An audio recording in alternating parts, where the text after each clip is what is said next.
नमस्कार बच्चों, मैं सुनीता झा आप सबकी हिंदी और संस्कृत ऑनलाइन शिक्षिका एक बार फिर से आप सबके समक्ष हाजिर हूँ। और आज मैं आईसीएसई बोर्ड कक्षा 10वीं के लिए पद्य भाग के एक कविता की प्रश्नोत्तर के साथ हाजिर हुई हूँ, जो कि साहित्य सागर पाठ्य पुस्तक से ली गई है। तो कविताएं तो मैं आप लोगों को पहले ही समझा चुकी हूँ और कविता का नाम है मेघ आए, यानी कि बादल आ गए हैं। और इस कविता को मैंने बड़े विस्तार से भाव के साथ आप लोगों को पहले ही बता दिया है, तो उस वीडियो को ज़रूर आप लोग देख लीजिएगा ताकि ये प्रश्नोत्तर समझ में आए। और जिस वीडियो में मेघ आए कविता को डिस्क्राइब किया गया है, एक्सप्लेन किया गया है आप लोगों के लिए, वो वीडियो के लिंक मैं आपके लिए जो अभी वीडियो बना रही हूँ उसमें भी, उसके डिस्क्रिप्शन बॉक्स में भी ज़रूर डाल दूँगी, तो आप लोगों को आसानी होगी। तो सबसे पहले तो मैं आप लोगों को एक बार याद दिला देती हूँ कि इस कविता में क्या है।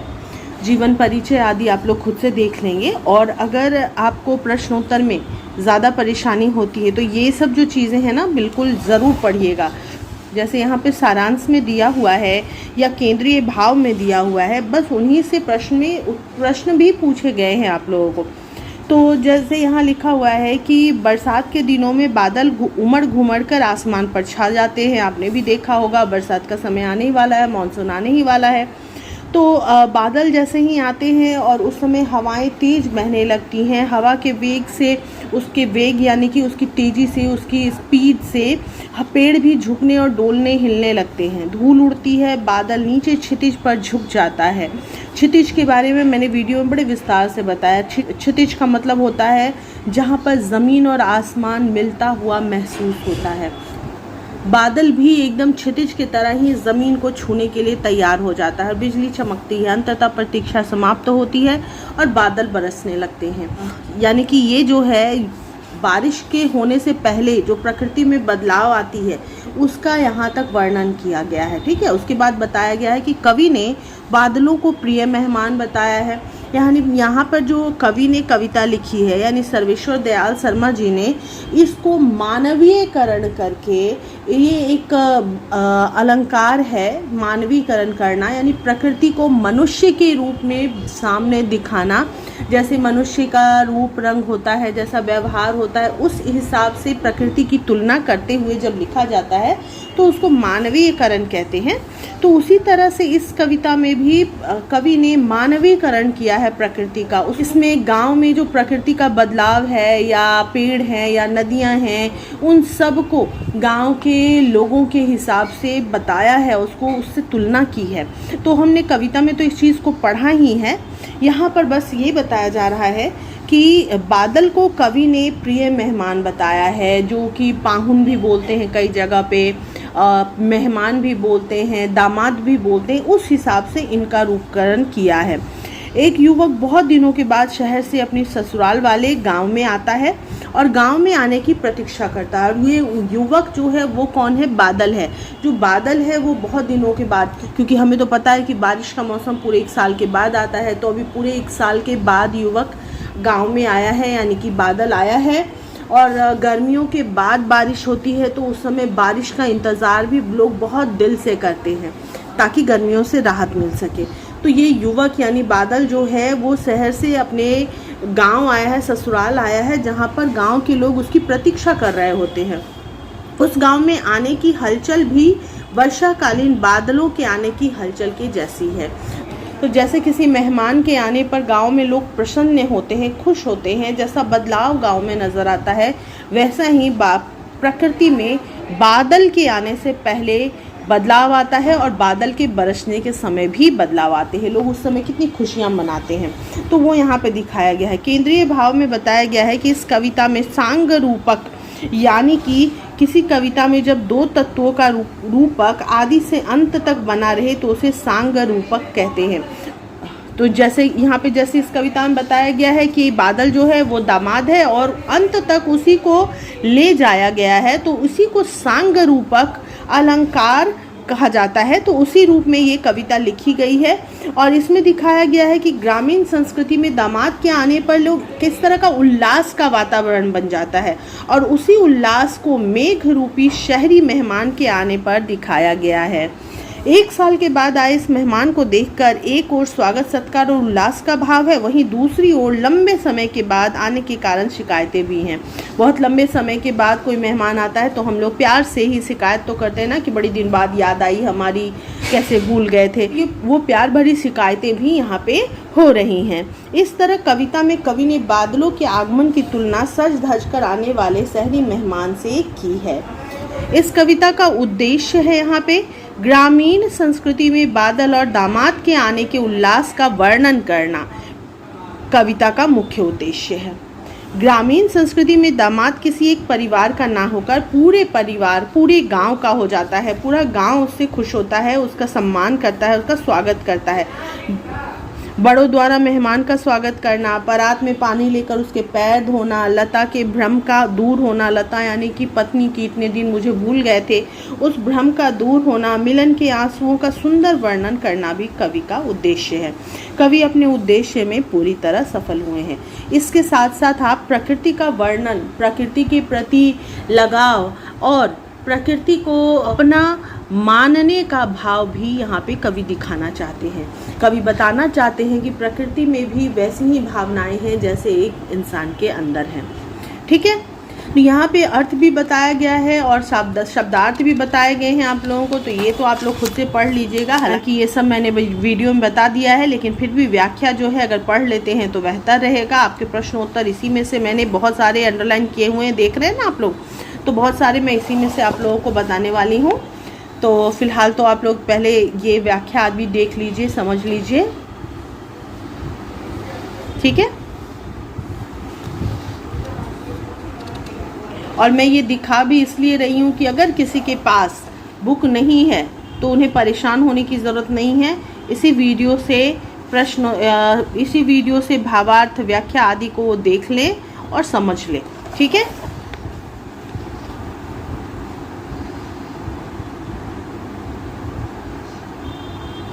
एक प्रश्न को उदाहरण स्वरूप भी यहाँ पे बताया गया है, उदाहरण के साथ दिखाया गया है कि कैसे आपको प्रश्न का उत्तर करना है।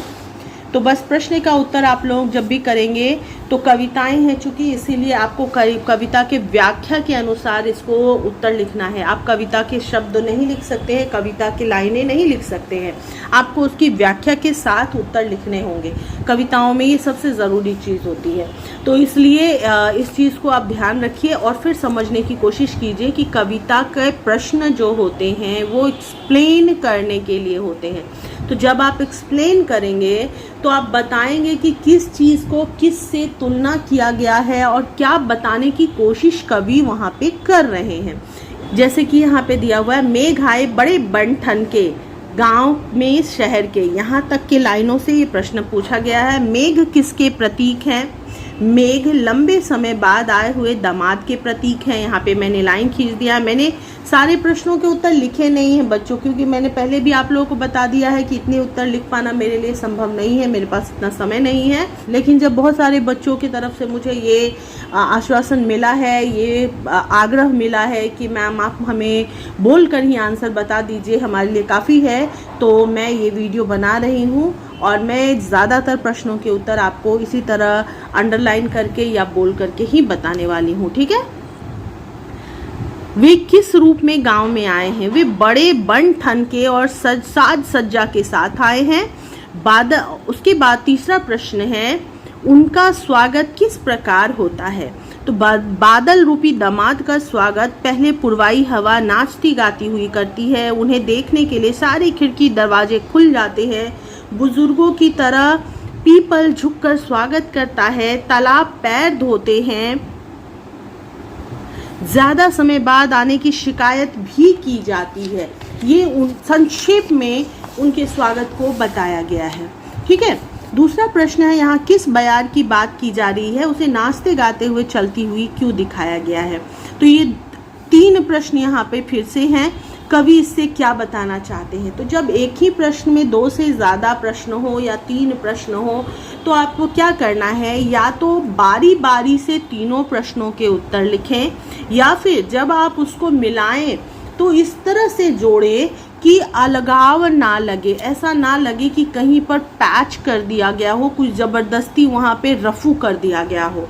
ठीक है, सारा सिंक्रोनाइज होना चाहिए। और अगर आपको लगता है कि आप उस तरह से नहीं कर पाते हैं तो अलग अलग से तीनों प्रश्नों के उत्तर लिखिए, जैसे कि मैंने यहाँ पे अलग अलग करके लिखा है। ठीक है, पूरब के ओर से आने वाली हवा का जिक्र किया गया है, दूसरे प्रश्न का उत्तर है, और तीसरा प्रश्न का उत्तर इस तरह से लिखा हुआ है। ठीक है, उसके बाद जो है प्रश्न ग है, गली गली के दरवाजे खिड़कियां खुलने का क्या कारण है, अपने शब्दों में कवि के भाव स्पष्ट कीजिए। तो इसका उत्तर आपको पेज नंबर 52 में मिलेगा। ये देखिए, उस नाच गाने को देखने के लिए गली गली में खिड़की दरवाजे खुल जाते हैं। जहां गर्मी से बेहाल लोग लू से बचने के लिए अपने खिड़की दरवाजे बंद रखते थे, अब शीतल वायु का आनंद लेने के लिए वे उन्हें खोल देते हैं। साथ ही मेघ रूपी दामाद को वे लोग देखना भी चाहते हैं। आप इस प्रश्न का उत्तर इस तरह से लिखेंगे कि गली गली के दरवाजे और खिड़कियों के खुलने का कारण है कि लोग गर्मी से बेहाल थे, लू से बचने के लिए उन्होंने अपने खिड़की दरवाजे को बंद कर रखे थे, लेकिन अब बादलों के आने के बाद शीतल वायु का आनंद लेने के लिए वे उन्हें खोल देते हैं। इस चीज़ को कवि ने इस तरह से यहाँ पे दिखाया है कि जैसे गांव में दामाद आने के बाद पूरे गांव के लोग उल्लास मना रहे हैं, नाच गाना कर रहे हैं, तो लोगों को उस उल्लास को देखने के लिए, उस खुशी को देखने के लिए, महसूस करने के लिए, नाच गानों को देखने के लिए उन लोगों ने अपनी खिड़की दरवाजे को खोल दिया है। अब अगला प्रश्न है, पाहुन जो आए हों गांव में शहर की पंक्ति के भाव सौंदर्य को स्पष्ट कीजिए।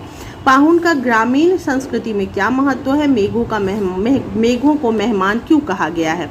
तो ये पूरे उत्तर को मैंने लिखा है आपके लिए।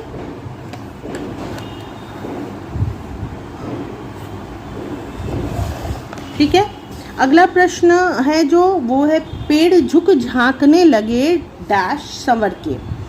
पेड़ों के झुकने और झांकने से कवि किस भाव को अभिव्यक्त करना चाहते हैं, समझा कर लिखिए। पेज नंबर 52 में ये भी उत्तर आपको मिलेगा। देखिए, मेहमान के आने पर जिस प्रकार लोग झुककर प्रणाम करते हैं और फिर गर्दन उचकाकर झांकते हैं, देखते हैं, उसी तरह बादल के आने पर पेड़ हवा के वेग से झुके और डोलने लगे। ऐसा लगता है जैसे अपनी जिज्ञासा शांत करने के लिए कुछ ग्रामीण अतिथि को देख भी रहे हैं। पेड़ों के झुकने का मतलब कवि यहाँ पे बता रहे हैं कि जिस प्रकार से मेहमान के आने पर लोग झुककर उनको नमस्कार करते हैं, प्रणाम करते हैं और फिर गर्दन उचकाकर झांक कर देखते हैं कि कौन आए हैं, कैसे लग रहे हैं, तो उस जिज्ञासा को यहाँ पर दिखाया गया है। उसी तरह बादल के आने पर पेड़ हवा के वेग से झुके और डोलने लगे। ऐसा लगता है जैसे अपनी जिज्ञासा शांत करने के लिए कुछ ग्रामीण अतिथि को देख रहे हों। तो कवि इस तरह से इस बात को लिख रहे हैं कि बादल जो है वो मेहमान के रूप में गांव में आए हैं, और जैसे लोग गांव में आए हुए मेहमानों का स्वागत करते हैं, उनको झुककर प्रणाम करते हैं, वैसे ही ये विशाल पेड़ उनको झुककर प्रणाम कर रहे हैं और फिर गर्दन उचकाकर उनको निहार रहे हैं, उनको देख रहे हैं। उनके साथ साथ और भी लोग जो हैं वो भी झांक झांक कर बादल को निहारने की कोशिश कर रहे हैं, जैसे पेड़ हवा में झुकते हैं और डोलते हैं, बिल्कुल उसी तरह से। और ऐसा लग रहा है कि वे उनको इसलिए झांक कर देख रहे हैं जैसे अपनी जिज्ञासा शांत करना चाहते हैं कि कौन आए हैं, कैसे लग रहे हैं, उनके मुख पर कैसा भाव है, उनको देखने के लिए, अतिथि को देखने के लिए सब झुक झुक कर झांक रहे हैं, देख रहे हैं, और ये पेड़ों के द्वारा कवि ने अभिव्यक्त किया है। ठीक है, धूल किसकी प्रतीक है, वह क्या उठाकर भागी और क्यों, समझा कर लिखिए। गांव की चंचल अल्हड़ युवती की प्रतीक है धूल। यहाँ पे आप इतने में नहीं उत्तर खत्म करेंगे, आप इसको पूरे वाक्य में लिखेंगे। आप लिखेंगे धूल गांव की चंचल अल्हड़ युवती की प्रतीक है, वह लहंगा उठाकर भागी क्योंकि अचानक से सामने आए अजनबी व्यक्ति को देखकर घबराहट में वो कुछ समझ नहीं पाई कि उसे क्या करना चाहिए और लज्जा से वो दूर भाग गई। ठीक है, इस चीज़ को इस तरह से आप लिखेंगे। और ये व्यक्ति जो है वो बादल है, मेहमान है। ऐसा कवि इसलिए कहते हैं कि तेजी से इधर उधर उड़ती धूल भी लहराते हुए युवतियों के समान ही लगती है। ठीक है, तो यहाँ पर जब आप अजनबी व्यक्ति लिखेंगे तो यहाँ लिखेंगे कि वो अजनबी व्यक्ति कौन है। ठीक है, ये चीज़ लिख करके इसको एक्सप्लेन करते हुए लिखेंगे। ठीक है, कौन ठिठक गया, नदी ठिठक गई है, वह बाकी चितवन से किसे देख रही है? बाकी चितवन से बादल को देख रही है, दामाद को, मेहमान को देख रही है। घूंघट सरके से कवि का क्या तात्पर्य है? अपने शब्दों में लिखिए। अब हम लोग पेज नंबर 52 में फिर से चलते हैं। बादलों का घेरना नदी के लिए अच्छा होता है ना अच्छा, क्योंकि जब बादल आएंगे तब बारिश होगी और तभी नदी का पानी भी बढ़ेगा। तो ये एक अच्छा समाचार है उनके लिए। तो इसलिए बादलों के आने के बाद वो ठिठकना मतलब कि एकदम से अचानक रुक जाना, अपने किसी काम को छोड़ करके अचानक से रुक जाना और ठिठक कर वो देखने लगती है कि कौन आया है। ये खुशी का एहसास उनको कैसे महसूस हुआ। और उधर से मेहमान के आने के समाचार को सुनकर गांव की बहुओं ने, औरतों ने शर्मा कर घूंघट कर लिया है। और फिर घूंघट तो कर लिया है, लेकिन अपनी उत्सुकता को वो रोक नहीं पा रही हैं, उस मेहमान को देखने की उत्सुकता, चाहत जो है। तो इसलिए घूंघट की आड़ से चुपके से उनको निहार रही हैं, देख रही हैं। मेघ आए कविता में मेघ शब्द किसका प्रतीक है? मेघ शब्द एक ऐसे दामाद का प्रतीक है जो कि बहुत समय के बाद अपने ससुराल आया है। कविता ग्रामीण संस्कृति की मनोहारी झलक किस प्रकार प्रस्तुत करती है? तो ये पूरे चैप्टर में हमने पढ़ा है इसको कि कविता जो है वो गांव की संस्कृति को दिखा रही है कि जैसे एक मेहमान किसी गांव में आता है तो वो किसी एक का मेहमान नहीं रहता, पूरा गांव उसके स्वागत में जुट जाता है, खुशियां मनाता है, उसके आने पर उससे मिलने जाता है, उसका स्वागत करता है। तो कवि ने यहाँ पर उसी संस्कृति को प्रकृति के रूप में भी दिखाया है। जैसे उन्होंने दिखाया है कि बादल यानी कि मेहमान जैसे ही गांव में आते हैं तो सब लोग उनको झांक झांक कर देखने लगते हैं। गांव के बुजुर्ग जो हैं, जो पेड़ हैं, वो उनका स्वागत करते हैं, उसको प्रणाम करते हैं। औरतें घूंघट करके घूंघट के आड़ से उन्हें देखती हैं। नदी रूपी जो औरत है गांव की, वो उनके चरण पखार रही है, उनका स्वागत कर रही है। उनकी पत्नी जो है लता, उनको देखकर शर्मा रही है और अपनी झिझक के साथ उनसे शिकायत भी कर रही है कि बहुत समय के बाद मेरी सुधि आपने ली है, मेरा ख्याल नहीं था आपको, मुझे भूल गए थे। तो इस चीज़ को गांव के परिवेश के साथ जोड़कर कवि ने लिखा है। ठीक है। बूढ़े पीपल ने डैश सवर के, जुहार की से क्या तात्पर्य है? जुहार की से तात्पर्य है स्वागत करना। बूढ़े पीपल ने किसकी जुहार की, क्यों?